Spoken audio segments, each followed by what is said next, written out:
Hi, this is Lori Palminteri. You're listening to Awakened Nation with Brad Solis. A huge shift is taking place on planet Earth. People seem to be waking up. Tired of the way things used to be, they are creating something brand new and changing the world we live in. My name is Brad Solis, and I get to sit down with the next generation of idea makers, the disruptors, and the game changers. Everyday people, just like you and me, from all over, who are doing amazing things. Welcome to Awakened Nation. Lori, welcome to the show. Thanks for having me. Long time no see. I know. For those of you who don't know, those of you listening in or watching on video, Lori and I met at a Barnes & Noble cafe, sucking down Starbucks coffee, expensive coffee, and writing. Mm-hmm. And we wound up on either side of the same pillar and the same plug. Mm-hmm. I'm like, what do you do? She's like, well, I'm a comedian and I write. And I think it was over a couple of years, we found out we all know the same people. And I thought that was just hilarious. So we're going to take a deep dive into the comedy world, women in comedy, and your career. So are you ready? I'm ready. Okay. Let's do it. Let's do it. First of all, I was reading on your blog, your big influence, and I want to start at the beginning. What really got you started doing comedy? Because in your bio, you basically say you like the adventure and the thrill of jumping off a cliff and then landing in that cool, cold water. And then all of a sudden you get to college and what happened? You just said, screw it. I don't want to get a STEM degree. I want to get I want to be a comedian. Is that what happened? Not quite. I always wanted to write since I was very little. Loved writing, and I seemed to have a knack for it. I was praised by a lot of my teachers and my family alike for writing stories. And I was a TV junkie too, also from a young age, and comedy also. My whole family, we had one TV growing up. So, like at nighttime, it was either go to bed or watch what mom and dad were watching. Right. And they watched a lot of Seinfeld and our sitcoms, Saturday Night Live, along with like X-Files and Star Trek. So I was just like doomed to become a nerd, I originally was going to major in journalism because I come from a very blue collar family. Mm-hmm. And they're all very kind of like practical thinkers, a lot of creative people, but the creative people in my family went into teaching. Like we have music teachers, art teachers in the family. I didn't want to teach though. I was like, people kept trying to push me into being an English teacher for a long time. And I was like, I don't want to do that. I don't know why everybody's suggesting this to me. So I decided I was going to major in journalism because that seemed like the most practical way to make money as a writer. Mm-hmm. And in college, I initially was majoring in journalism. I was editor of a school paper, and I really hated it. I was like, I hate this. Like, there's no creativity towards it. Like, I don't, anytime like my stuff was edited, it took out all the things that I liked about my essays or my articles, which was essentially my snarky sense of humor. Yeah. They're like, it's more technical than this. And I was like, I don't really want to do this. And, it was like, okay, let's try to, actualize what I want to do. And it's like, all right, in the most ideal world of Lori Palminteri, what would you want to be? And it was like, I didn't even have to think about it. I was like a sitcom writer. That's what I always wanted to do. That's what I always wanted to be. I want to write sitcoms. So then it was like, all right, well, how do people become sitcom writers? So like, I was just Googling on the internet or whatever, figuring it out. And it seemed like most sitcom writers were stand-ups or were still stand-ups, and growing up on Long Island and having access to the city was like, oh, well, I live right next to the comedy mecca of the entire world. Yeah. But I was terrified at the thought of doing stand-up because I was a very introverted person and shy kid. So the thought of going on stage and telling jokes was like, completely terrifying to me. But also coming from this being an adrenaline junkie and a surfer and like always kind of pushing the fear limit of myself of being like, no, you don't not do something because you're afraid. That's a bullshit excuse. So then it was like kind of a dare to myself. It was like, well, you have to try this or you're going to spend the rest of your life regretting it, and being like, I never tried this. So I said, fuck it, I'll try doing some stand-up. And that's what I did. And then, as you know, because you've done stand-up, it's a drug in itself. It's super addicting, and I kind of fell in love with it and that world. But the goal always was, the writing jobs. That was always the goal. So that's kind of what led me down this very strange path that I have been on for over a decade now, almost like over a third of my life, because I started in college when I was 20. So that's also like kind of crazy to think about at this point. Getting a little older and a little wiser, right? Yes. Not quite young anymore, but you're at that in between mark. You're halfway. This is the most amazing part about this, listening to your story. It sounds like you're raised like a boomer, number one. Yes. With one TV and you're watching Seinfeld. But the second thing is, a lot of people go through life like this. They do have creativity, but they stamp it down, they suppress it, and get a job. And, I found out years later, I always had art talent. So I was painting and drawing and wound up going to college for it and becoming a graphic designer. I found out when I think I was in junior high and high school that my dad could draw. And I thought, what in the hell did you do with your life? He was a doctor of chiropractic medicine, and he owned an accounting firm. But at the same time, I'm like, Dad, why aren't you drawing more? And I feel like you were stuck in that same sort of world. You're looking around, you see all these adults who maybe suppressed what they really wanted to do in life. Would you say that's true? Yes, absolutely. And also a big factor for me was I started when I was a teenager experiencing my first bouts of depression, which would later become really kind of a big issue for me. And I had to go to therapy and go on meds. And it also kind of ran in the family, which I found out later that, this manic depression, this severe depression disorder ran in the family. And I also worked in a nursing, probably when I met you, I was probably still working in the nursing home. Oh, yeah. So I worked in a nursing home as a dietary aide for about 4 years in college and into out of college for a little while. And that also was a really eye-opening, because you're just like, it's so depressing. It was like terrible. In a way, I'm so happy that I worked there, because it gave me some like life experience, or there's these really like lessons that I would not have gotten otherwise. But then also I worked 4 years was too long. I probably should have quit sooner, because it was such a bummer, it's a real bummer. Yeah. Well, I've talked to nurses in the field, and they warn me, they tell me, if you have anybody going into the nursing profession, make sure they don't wind up in a mental hospital or working with patients who are depressed, because after 20 years, they wind up becoming a resident of that facility, because they just can't handle it. You're around it all the time. It is depressing. And if you have a depression issue, you probably shouldn't be hanging out with depressing people. I completely understand where you're coming from, because my mother had what they called bipolar depression at the time. They didn't label it that in the beginning. They were constantly changing what it was and using experimental medication. And knock on wood, I thank God, I've only been depressed once in my life. After my divorce, I wasn't really handling life the way I usually do. But I find that humor is our survival mechanism. Would you say that that's what it was for you? 100%. Absolutely. And my family too, very funny. Like, I'm not really the standout funny person of my family. It was kind of a shock to everybody when I was like, I'm doing stand-up comedy now. And I kind of want to pursue this and see where it goes. Everybody was kind of like, what? Okay. Yeah, I get it.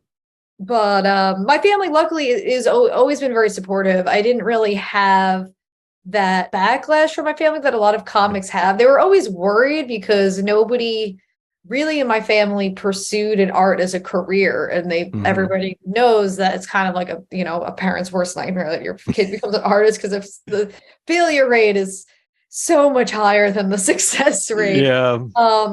But I do, my family is support. They were supportive. They are supportive. I can't imagine it was always easy for them when I was struggling so hard, and the times where I was really depressed, and the pandemic really crushed me. I lost everything, like I lost all my money. I thought, it was the first time I really had to borrow money from my parents as an adult. Yeah. And I thought I was going to lose my apartment. I was like, I was not, I was in a, it just sent me down a bad path fast. I was also because I was working part-time for this computing company. So unlike a lot of my comedian friends who were out of work altogether, so they were getting all these checks from the government and actually making more money than they did as comedians, ironically. But because I had this part-time job, the government was denying me any assistance. So I'm making like $300 a week, living in Queens, living in New York. And I was like, I can't survive. Like nobody can survive off of this. No, they can't. So the pandemic was a really rough time. I don't miss it. Our government is really out of touch with reality, because if you die, Social Security will give you a stipend for the burial, but they're using 1912 numbers. I don't know if you know that. You'll get like $275. And when you tell them, the cost of living has gone up, $300 isn't going to help. They really don't get it. It's sort of like, wow, you guys are really out of touch. You said in one of your blogs, you said your dad was a huge influence on your comedy as well. He's a funny guy. Oh yeah, my dad's hilarious. Just like extremely, also just dry wit, kind of like a forever prankster. Like things he used to do just like as a goof. Like he used to like purposely put like at a party or something like a piece of spinach in his tooth and like go around and talk to people. It's fun. Just like wait to see who's going to say something. And he also like, I don't know, he just will make up like these facts and stuff. Like and people just believe him, like, cause he just says it with confidence. Like one of his big jokes that he does, he's a twin. My dad is a twin sister. And, he talks about remembering his birth and like the doctor smoking a cigarette, and people will be like, oh my God, really? And then like, we'll just be like, no, not really. Nobody remembers their birth. So he's just kind of always a jokester like that. So definitely a lot of my sense of humor comes from him. I like your dad already. My dad and I had trouble connecting because my dad had to script a joke. Like he had to tell a joke. He wasn't naturally funny. And my dad was emotionally unavailable and angry a lot. So I learned to diffuse him quickly with my wit and banter. And that's where my comedy came from, actually. And you and I have something in common. I was deathly shy as a kid. Holy moly. And I hear that a lot. You hear about people who were deathly shy who wound up in these professions where they're on stage. Like John Stossel was a really bad stutterer. And so now he, look what he does for a living. And what was it that I mean, I know what drives you. You had to do this to overcome that shyness. But what was it in you that said, hey, I'm going to conquer this? I guess I feel like it really came down. I was a runt growing up. Like I'm still small, but I was an extremely late bloomer, which runs in my mom's side of the family. To the point where I grew like 4 inches in my 20s. It was kind of insane. Like nobody does that. Yeah. So I was unusually small, scrawny, little kid. And I was kind of a tomboy growing up. So, and I was athletic, I played sports, I hung out with all the boys. But I had a complex, like a runt complex. I always had to like prove myself that, I wasn't just this skinny little kid. And I liked doing these, extreme sports and running my adrenaline up. So I felt like I always felt like I had something to prove in a way in that regard. Like I didn't want to ever come off as weak. But most comedians are introverts. This also surprises people not in comedy. I'm like, no, most of us are the people in the party hiding in the corner, making under our breath wise ass comments to one person. Like we're not usually the person like who like is the center of attention. It's just not, we really like attention more in the controlled environment. So yeah, I think a lot of it had to do with, it was like that kind of dare mentality that was like, don't, just don't let fear dictate your life. And I think that really had a lot to do with it. I love what you said. Don't let fear dictate your life. So let's go to that very first time you did stand up. Did you take a class or did you just write a bunch of stuff and get up on stage? Let's paint the picture. I want to hear, because my first time, my heart was beating 1,000 miles a minute. And I think I did 30 impersonations in 5 minutes, which is not good. There was no laughter. So let's paint that picture. That first time you went on stage, what happened? I did not take a class, which maybe was not the best plan of action. But so I was 20, I was still in college. I was like, I'm going to try this. I did a bringer show. And for people listening who don't know what that is, a bringer show is a very common thing. When you're starting out, you have to bring X amount of people for X amount of minutes on stage. And there are a lot of bringer shows that are really bad. They are run by sketchy comics who take advantage, but I don't slam the bringer. Well, some people are like really against the bringer like model, but I'm not against it because it kind of is a good lesson in comedy in general, because the way to make money from comedy is to be a draw.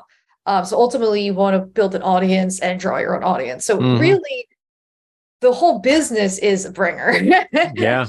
But there are shitty people who run bringers, take advantage. I just happened to get lucky and like fell into people who ran pretty good bringers, which literally was I had no idea what I was doing. Right. So I did a bringer at Standup New York, and I only told the exact amount of people that I needed to go on stage. So my brother went, but nobody else in my family, all my friends who went were instructed not to tell the rest of my family.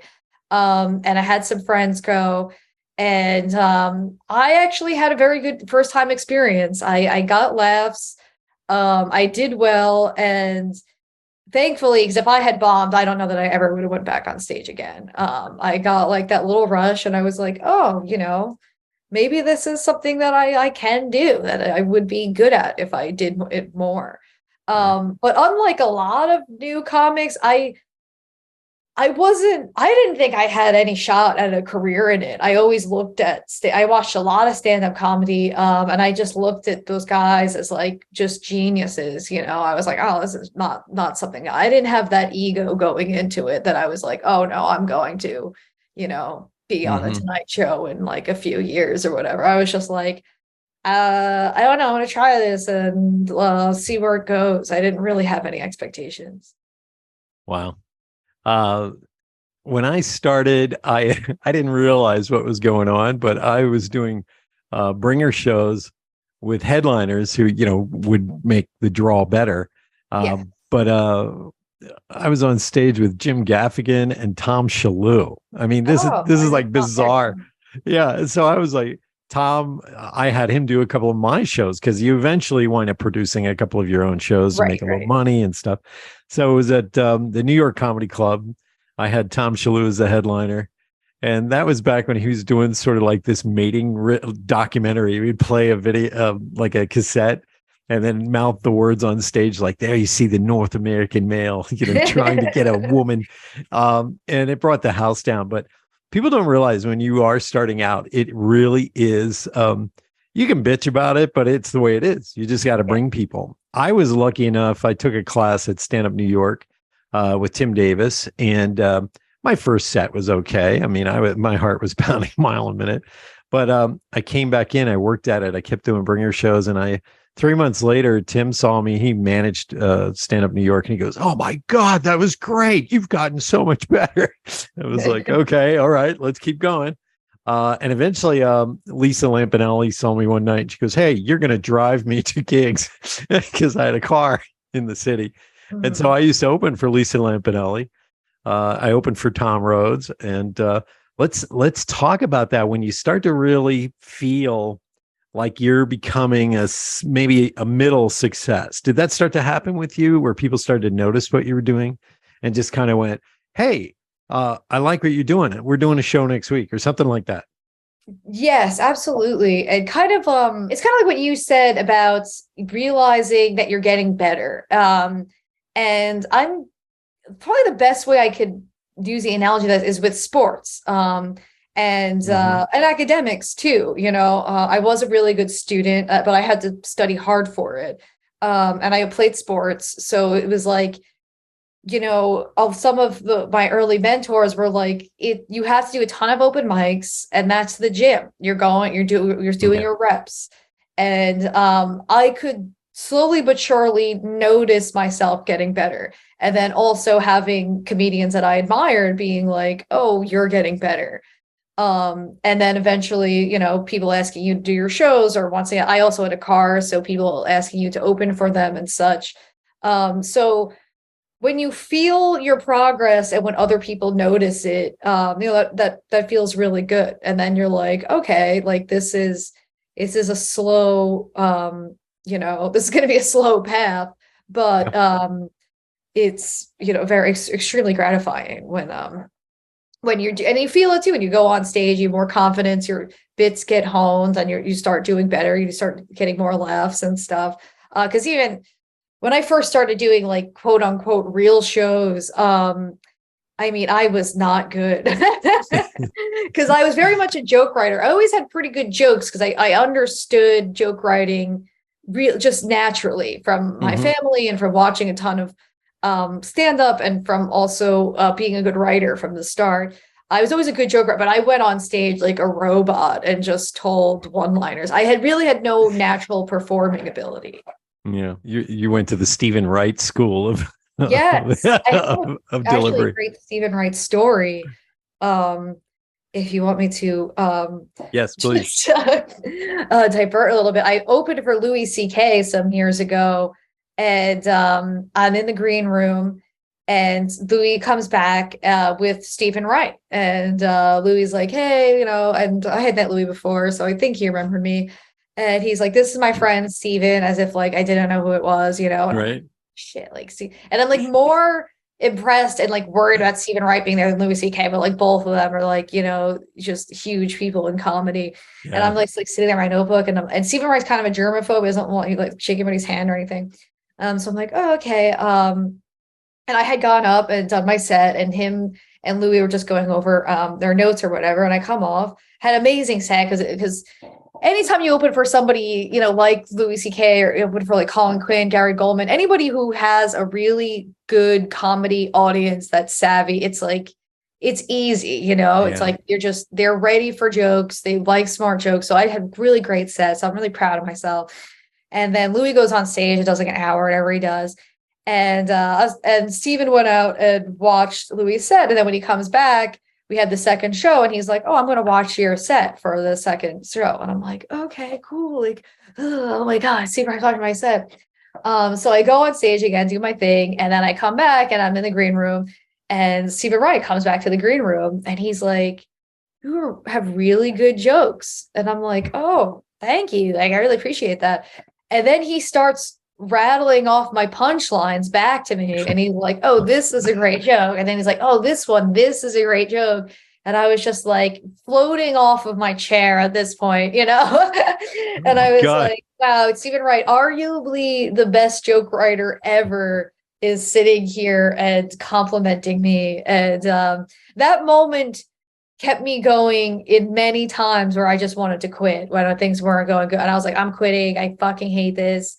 It's not working out. And then they'll be like, remember when Steven Wright was like, you're a really great joke writer? And I'm like, yes. You need to frame that on your wall. Remember when Steven Wright, like do it in like really funny. Do it in Comic Sans so it'll attract your attention. I hate that typeface, but he complimented me. Yeah, it's like Albert Einstein telling you your math is incredible. Right. It's not with something else. Yeah, so good. So yeah, that was one of those like really special moments that you're like, oh damn, that was so cool. I could see him talking to you like that. Hey, I really like that joke. It's sort of like real dry. Oh my God. Well, we're gonna play a clip of your first debut at Gotham live on stage.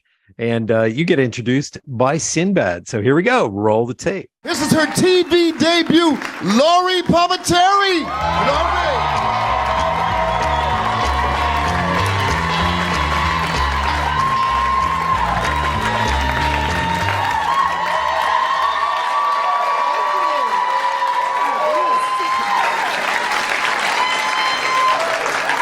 Thank you, guys. Thank you so much. I recently moved to Queens. Yeah. When I moved there, my mom was really worried about me. She was like, Lori, make sure you take all your gold jewelry and hide it, just in case somebody breaks in and steals it and sells it for drug money. I was like, don't worry, Mom. I sold all my gold jewelry for drug money years ago. I've been drinking a lot of wine lately. I don't even really like wine that much. It's my least favorite of the alcohol family. I'm a beer person. I love beer. Yeah. But I feel like I can't drink beer every day because then I'll get a gut. I feel like I can't drink liquor every day because then I'll be an alcoholic. But I feel like if I drink wine every day, then I'm just a sad white woman.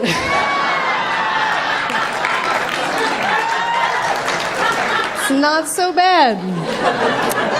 We have a book club. We watch a lot of Jennifer Aniston movies.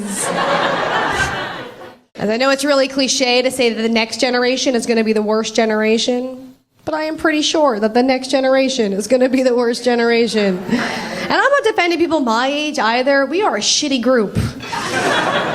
We are not bringing that much to the table. My entire generation is like, we all have HPV. That's our contribution. But the next generation, they're going to be worse. There was a 14-year-old girl. She found an arm. And instead of calling the police, she tweeted a picture of it. Her mom saw the tweet, called her up, and she was like, hey, you need to call the police about this body part that you found. Which I'm pretty sure is a conversation she never thought she had to have. Because what kind of a kid finds an arm and goes, ooh, selfie? She's like, hashtag zombie arm. She's holding the arm, high-fiving it. She's using it to get an extended selfie. She's like...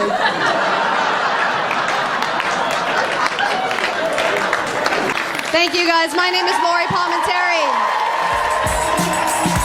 That was good. How'd that feel that first time on TV? Because I know your heart's going boom, boom, boom, boom, you know? Oh, yeah. I was so nervous. I was incredibly nervous. I was, yeah, exactly. My heart racing. I was like, oh, my God. Oh, my God. And then, Sinbad, I only talked to him briefly backstage, but he's so nice. He was such a good guy. Like, obviously he's like a legend. So that was so cool.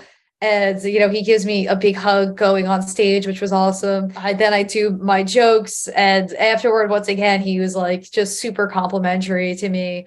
So it was, as soon as my first joke like hit really well, I relaxed. I was like, oh yeah, this is, that was, that was also such a highlight. That's when I really thought my career was going to like pop at that point. It didn't really. I went through another like lull after that, but at that I was like, oh, this is it. Like it's taking off from here. But it was extremely good experience. It was a really fun show. The Mazzillis who own Gotham Comedy Club are really great guys. And they do a good job. Yeah, Chris Mazzilli. You're cracking me up here. Comedy is like that, folks. It's not like a steady ramp, up to success. Yeah. It's sort of like waiting around for Christmas dinner for a whole year, and you're eating McDonald's a whole year, and then you finally get that beautiful Christmas dinner. But yeah, TV is a whole different animal because you do your setup to the audience and your punchline to the camera. And so you're trying to coordinate all this stuff and the moving parts, and you realize people are watching at home and all this other stuff. The first time I had to do an hour-long television show up in Cambridge, Massachusetts, and 1 million people were watching. And that was like, and that was to fill an hour. And we didn't have a laugh track. I had a small audience, and it's like, that the audience feeds the performance. Am I right? You know, because it's like if you're telling a joke and it hits higher than it's ever, you come back with some more witty comments. But somebody told me something once, and I want to confirm it with you. And they said sometimes your best punchlines will be written on stage because you're in the moment and your snarky attitude is firing in all cylinders. And after a couple of years, you get really comfortable. So, you know, you're delivering your material, but there's another part of your brain operating, looking for opportunities. And you hit that punchline, and then all of a sudden you say something sort of as a backhanded remark, and it gets a huge laugh. Has that happened to you many, many times? Or is can you say that's true even? I have mixed feelings about this. And it does happen for sure. Like sometimes I'll be on stage, and it's usually more with tags, and I'll tag something and I'll be like, oh, wow, that I can't believe I never thought of that sooner. And there it is, and it works. Some comedians are much more gifted riffers. I am more of a writer where it's like my stuff is precise. I have it written out word for word what I'm going to say. And as far as writing on stage, quote unquote, I think that this is a lazy excuse for some comedians because it does work sometimes. And certainly some people are better at it than others. But all the best comics, Louis C.K., Colin Quinn, Bill Burr, all of these guys sit down and write. And sometimes I hear comics who are like, well, I can't sit down and write. I write on stage. And I'm like, well, you are delaying your success. Yeah. So certainly you do have these moments. And obviously, the more you get on stage, the better you're going to get. But if that's the only way you write, quote unquote, is by being on stage, you're lazy to me. You're lazy and you're not going to become great. I agree with you on that one. I used to write, but I would reserve one or two punchlines that would happen by accident. Sometimes I go, oh, I got to put that in. But I noticed this from day one. The best comedians and the ones who soared to the top, they didn't do crowd work. They immediately wrote. Like Jim Gaffigan was always in the corner taking notes, writing, doing that. Ted Alexandro. Same thing, sit at the bar, up at the comic strip. He'd just sit there and he'd go over his notes like this. And then I noticed that even with Tom Shalhoub, and they kept to themselves a lot of times. And that is the key to success in comedy, because what they're watching is the bits that you can do. How's your mind work? How do you work that joke? What are the levels within the joke? You know, because sometimes you can tell a joke and you have three punchlines right afterwards. And that takes time to get a roll going like that. And I've always admired that. Gaffigan is the perfect example of somebody who just tags the hell out of his jokes. So he gets a setup and a punch, and then he rings it out, and he just like tag. Yep. It's unbelievable. Jim is the only comedian I know. There might be one or two others out there, but he's the only person I know who can do 10 to 15 minutes on one subject. Yes. I've never seen another comedian do that. Most of them do like a 5-minute, but he did a set on bacon once, and I'm just like, what? It's on and on, bacon. He's doing that voice he does where he's doing the audience too. This guy's a jerk, which I love. I also have a really funny story with Jim Gaffigan. As you know, he doesn't talk to anybody when he comes into the clubs. He doesn't say hi or anything. I was stuck in traffic with my wife in Times Square, and he walks through the traffic jam, and he walks by and he looks up, and then he does a double take. And I roll down the window and I go, Jim, he goes, what are you doing here? Because he had seen me like a couple nights before at Stand-Up New York. So it was the funniest damn moment, just one of those. Wally Collins too. I was up in Harlem, and he looks in, he goes, what are you doing up here? That was funny. And he didn't know my wife was black. So it's sort of like, huh? He looks at me and looks back at, what are you doing here? He's like, oh, we're going to see, friends. There's moments in New York City where it's almost like a really small, right. A small town. You're going to run into people that you just do. Oh my God, it's funny. Joe DeVito. I drive all the way out to Jersey. I walk in the door, and he's the MC for the night, or the headliner, and I'm like, "Hey, what's up, man?" He's like, "Hey, yeah, what's up?" We're like, "This is the funniest small world ever." Comedy. getting back to Steven Wright, I was doing a gig out in Jersey, and I don't know if you know who Bob Gonzo is, but he used to drive Steven Wright around all the time, and he would just tell me, "Oh, I got to drive Steve up to this gig," and he says, "I hope it turns out okay."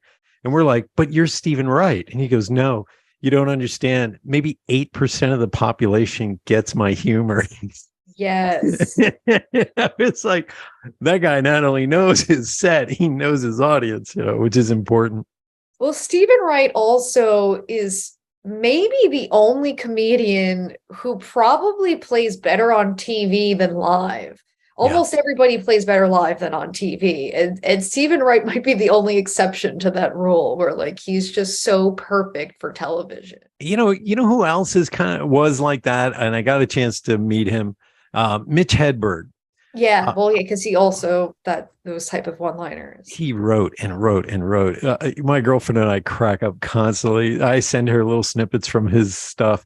The other one that I sent her yesterday was, he goes, "What do sesame seeds turn into?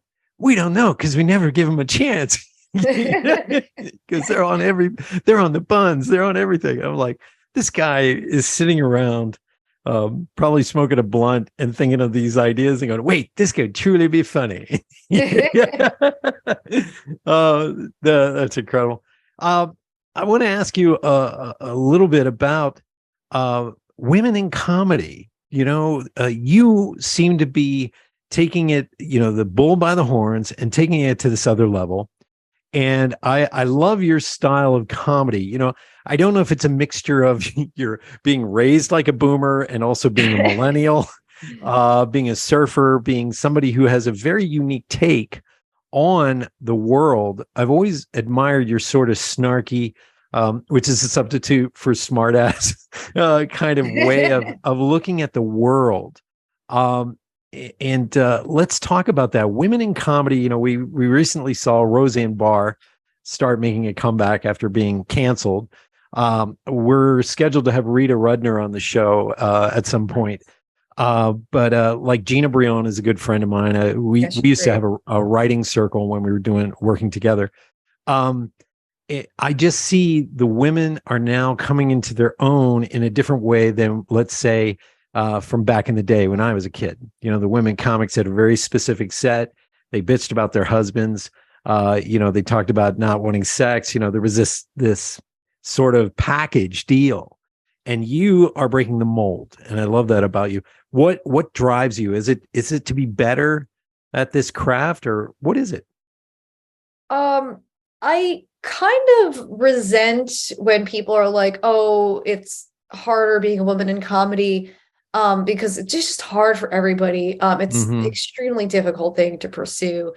And the people who are most discriminated against in comedy are people who are older. They so want young people, but or we both know, it takes so long to get good at comedy. I mean, it takes decades. Like, look at the people who are really great. Like, they're older because they've been doing comedy 20 years. Yeah.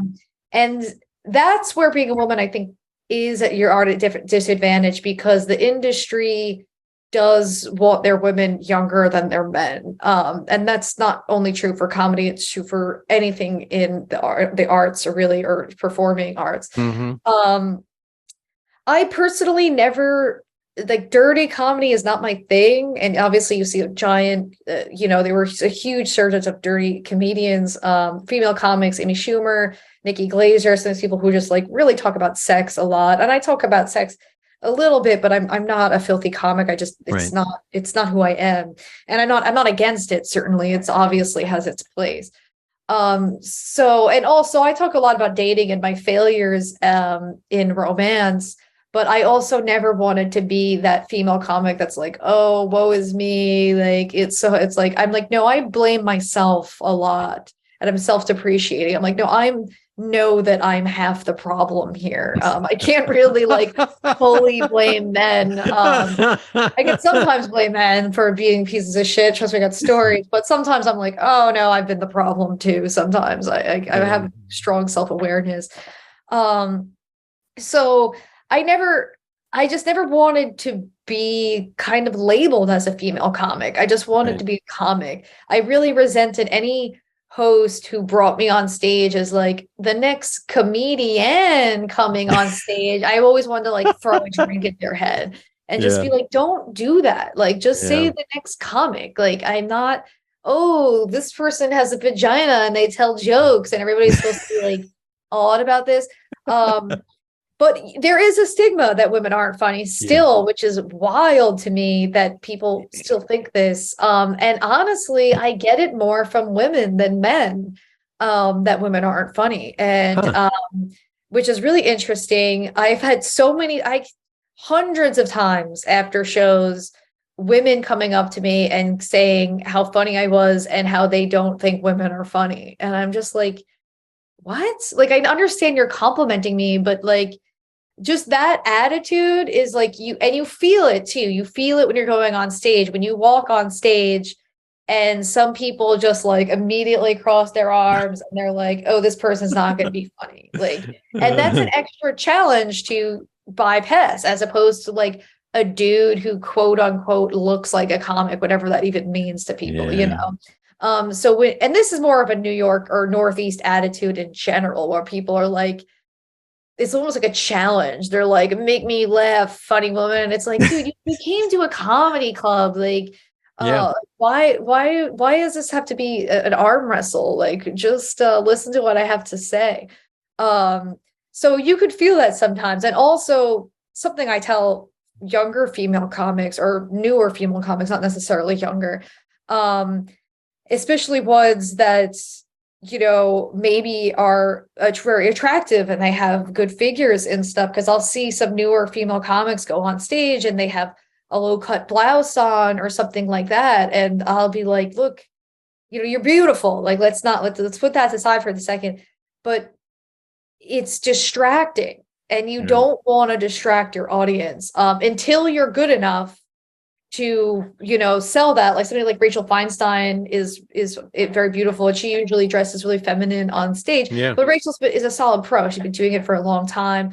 And it's like, you can't, it's almost like with tattoo. I would say the same thing about tattoos. Like if you have a ton of tattoos on, or if you go on stage with a graphic tee that has a picture on it and some words, suddenly the audience is like reading your t-shirt or they're examining the tattoos on your arm and trying to see what they mean. So if you're going up there with your cleavage showing, the guys are looking at your boobs. If they have girlfriends or wives with them, they're looking at their husband or boyfriend and they're pissed that they're like checking you out. And then they're pissed at you for it because their husband is, you know, looking at your boobs, not your fault. But like, so it's like, no, don't do that off the bat.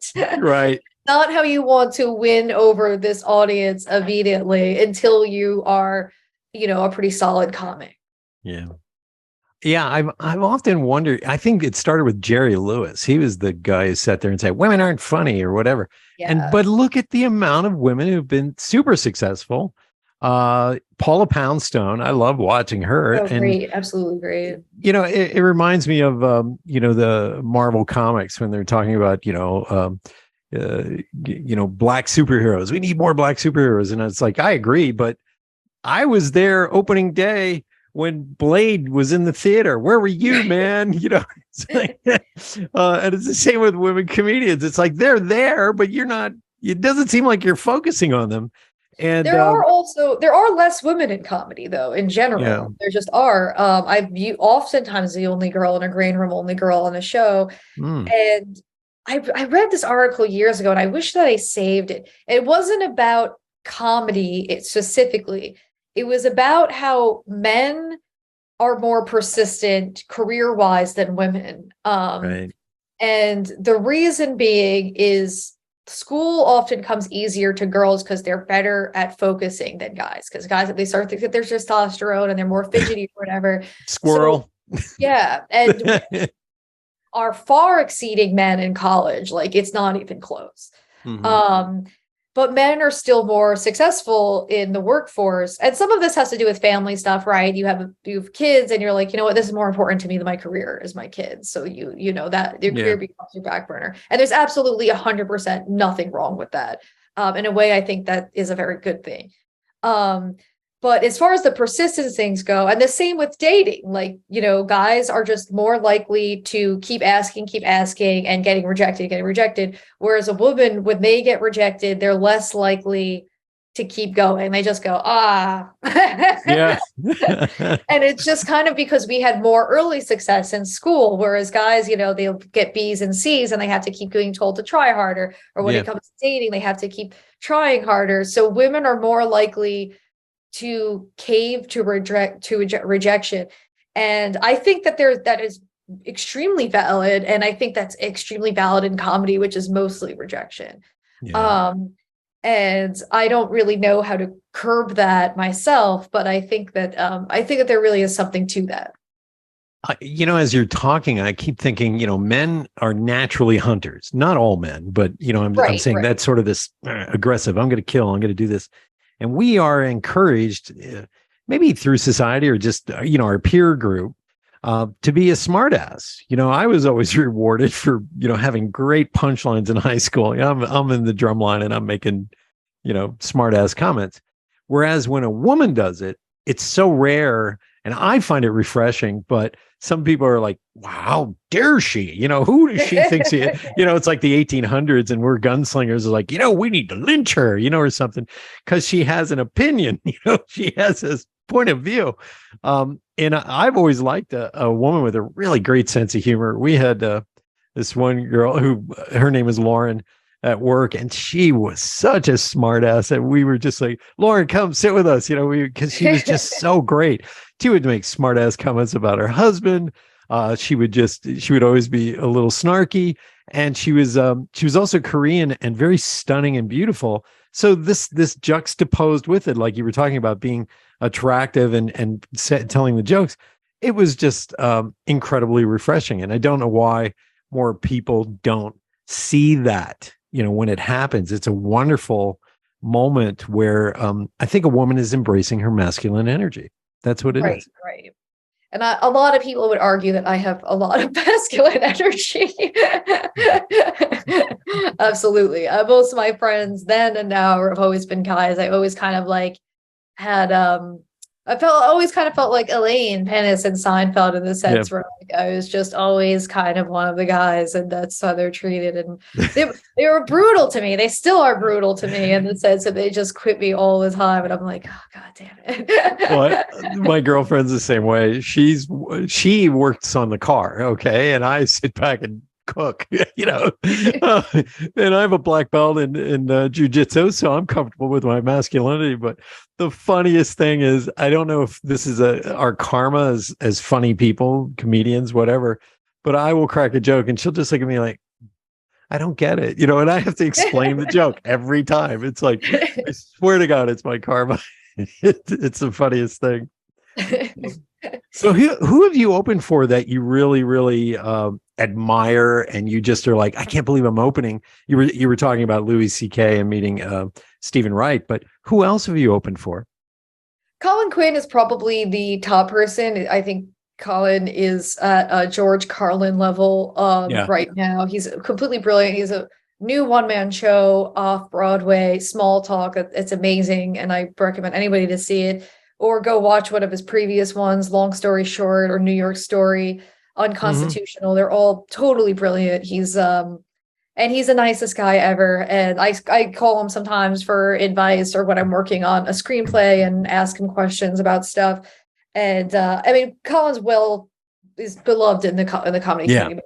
Well, he's a legend. He's a legend at this point, because he's up there with Chris Rock and Robin Williams as far as the longevity and humor. I don't get to see him enough. We saw him more when he was doing that show every night, that Politically Incorrect or whatever, that comedy show that he was on.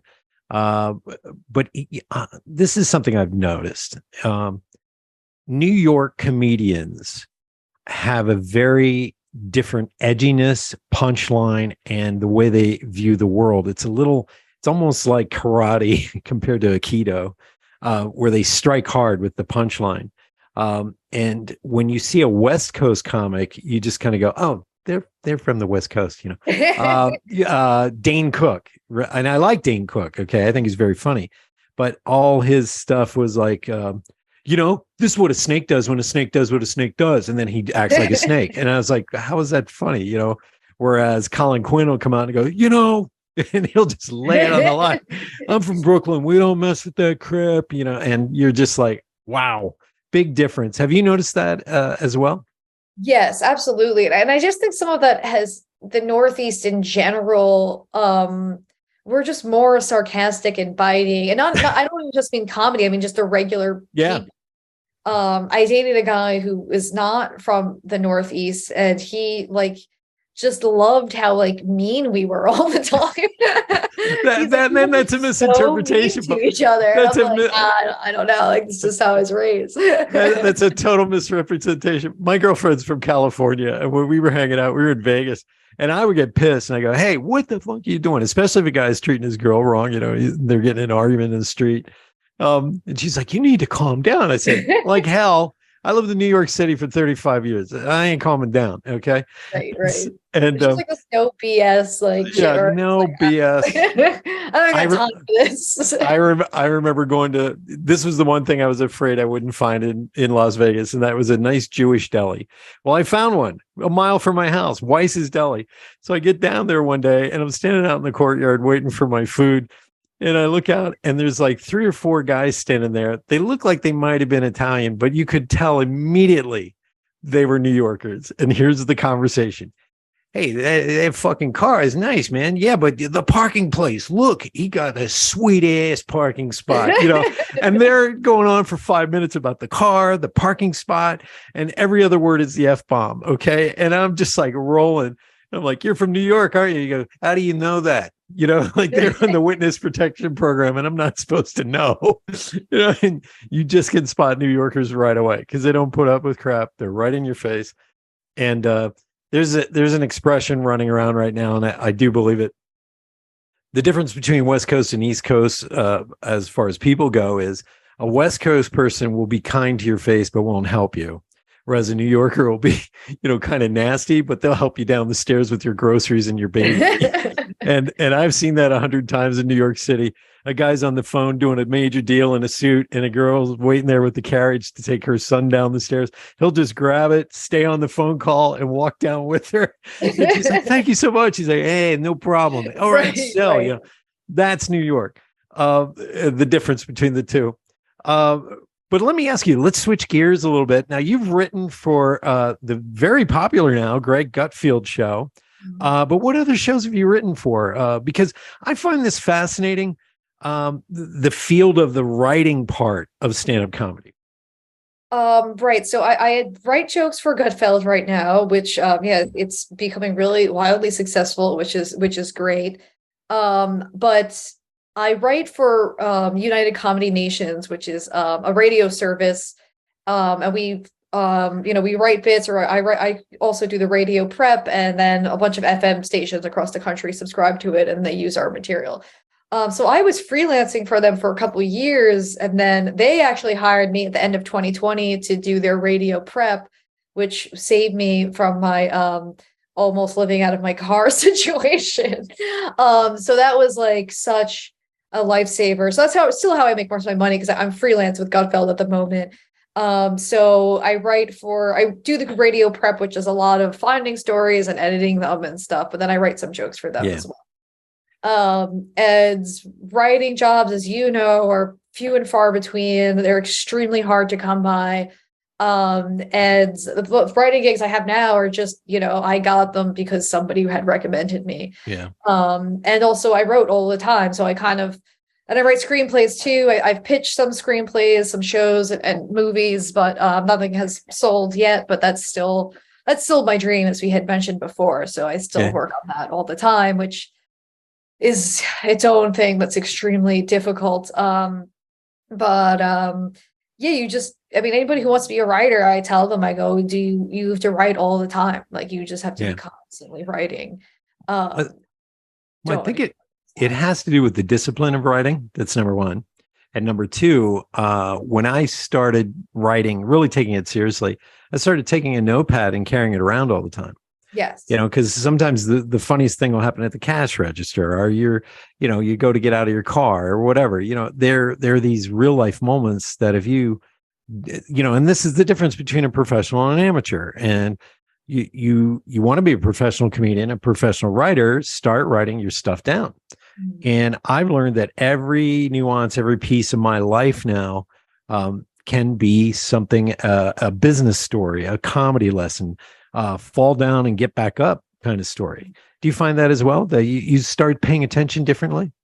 Absolutely. I have, and even to take it a step further than carry on a notebook, which I do, I bought years ago these soap crayons that are in my shower. So like if I come up with an idea in my shower, I write it on my bathroom wall in these soap crayons that are like for children, And I rent an apartment here in New York, and I remember my landlord had to come fix something in my bathroom, like my bathroom sink or something wasn't draining.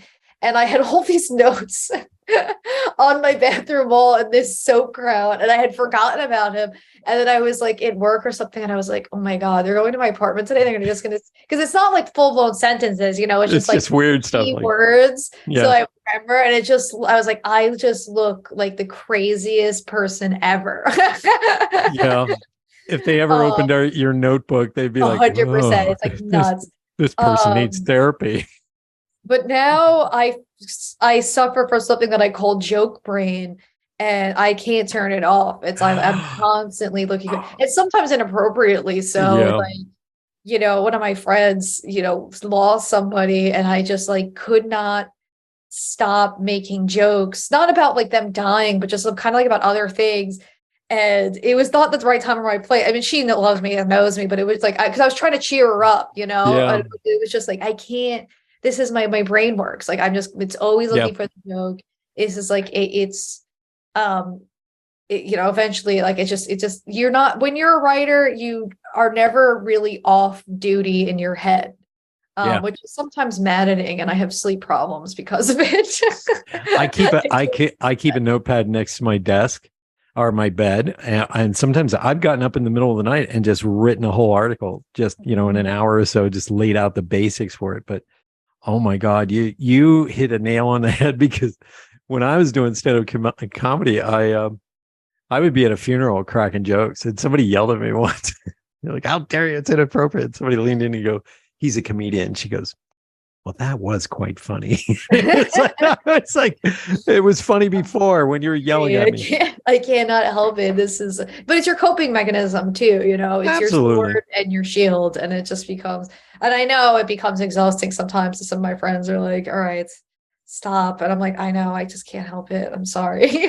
Well, I can tell you it gets better. I'm 30 years ahead of you, and I basically am like, okay, you will learn when to bite your tongue. You will learn to keep it inside. Oh, that joke's just for my inside. I think I'm getting worse. I think I knew how to bite my tongue, and now I feel like I don't care anymore. And I'm like, I don't care, whatever. And I'm almost like an elderly person in a younger woman's body, where I'm just like, I don't give a shit anymore. I'm just gonna say whatever I want to say. Okay, boomer. We're gonna call you. Basically, this is who I am. That is freaking funny. Yeah, I do. You do get to a point where I do not care if I insult you. I said something to somebody in New York once who did something so stupid in front of me. I didn't know them. And they go, "What did you say?" And I went right up to their face. I go, "You heard me. Don't pretend you don't know. You didn't hear me."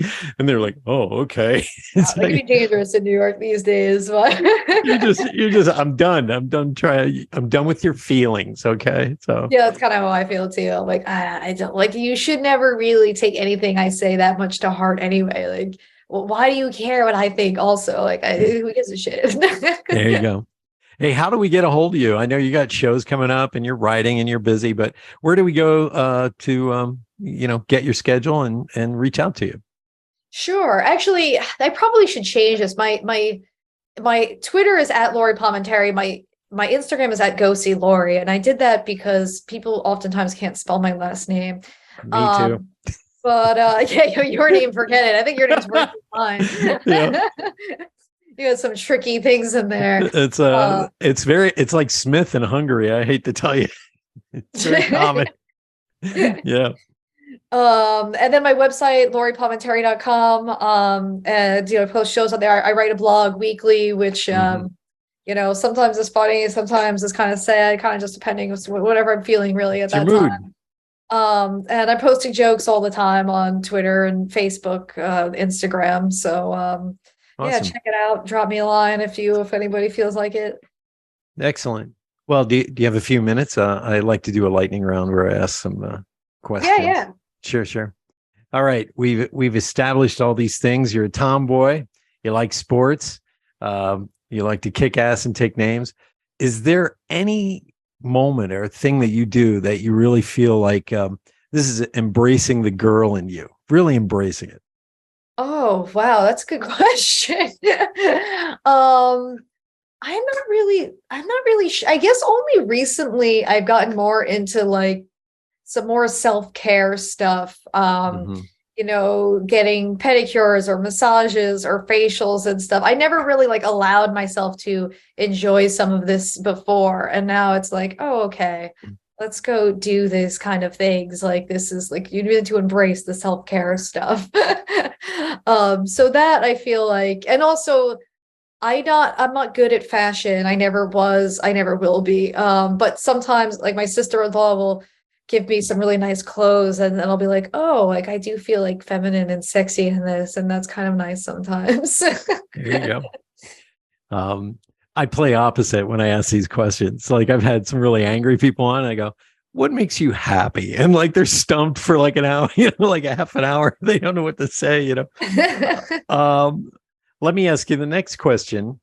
And that is, who makes you laugh? Like just naturally without, looking up to them or admiring them, who really makes you laugh? Like I said, both my parents are one of 6 kids. I have 19 first cousins. It's like this gigantic, my dad's Italian, my mom's Irish, English. So it's this giant family. And I have so many aunts, uncles, cousins where we get together and it's like, it's a locker room session, we're just, that's why green rooms were very natural for me because I just came from this environment where people were just ripping on each other all the time. And a lot of my friends too, just really that Northeast, like the New York biting attitude where if you're the only way I'm friends with you, really good, close with you anyway, is if you're making me laugh all the time, I'm making you laugh. Yeah. I agree. I'm the same way with some of my friends. They just crack me up. And it's like, I can actually shut up and listen to them and go, oh, that is really funny. Oh, for sure. I've used some of their like lines as jokes. Like, I'm writing that down. I'm going to try that on stage. I've done that with audience members when they yell out a better punchline. I go, could somebody write that down? Because it's funnier than, my third and final question I wanted to ask you is, what's the ultimate dream job for you or dream goal? To write and sell a sitcom or a screenplay. I recently pitched a female-driven action comedy, and then I'm working on another one. And I love action comedies in general, and there seems to be a real lack of female-driven ones. And just female comedy action stars in general. I think probably our best one is Melissa McCarthy. I think Sandra Bullock is pretty good too. Yeah. But oftentimes when we have a female action star, they're driven by like this insanely tragic like rape story or something like that. And there's nothing wrong with those either, but like I want, like, where's the female Die Hard? And I don't mean rebooting Die Hard with a female lead. Like I hate when they do that, when they're like, we're going to take this man thing and now we're going to reboot it with a female. It's like, no, let's just make original stories with female stars. So that would be something that I would love to sell and be a part of, because I think that there's really a need for that in Hollywood. Melissa McCarthy, my favorite movie of her is Spy. It's great. It's great. It is from beginning to end flawless. And I say that rarely about a movie. It's when all the jokes fire, the action makes sense, the plot has a twist. I feel like I'm watching James Bond with comedy. Jason Statham is brilliant through the whole movie. He's just like, oh yeah, I killed myself once and brought myself back to life, But you have to have Christopher Walken as the catalyst in whatever movie you create, because we're going to lose him soon. So we need some sort of like, Lori, you're going to die. Just get out of that. Like Yeah, that would be fun. I look forward to you selling that script. I really do. I look forward to seeing your credits in the top. And thank you, Lori. This has been awesome to have you on Awakened Nation. Thank you. Yeah, thank you for having me. It was a lot of fun. You're welcome. Go kick some ass is all I have to say. Thank you. Hey, everybody, tune in next week. We're in season 5 and we've crossed over the 100 episode line. I'm very excited. We have some great guests coming up, but tune in next week for another extraordinary guest. Once again, thank you, Lori, for being on the show. Thank you so much for being a big part of the Awakened Nation movement. This is how you can help me and our extraordinary guests. If you guys enjoyed this episode, please share it out on Facebook, Twitter, and Instagram. And let's grow this movement by word of mouth. Our success will be because of you. Thank you, and see you next week.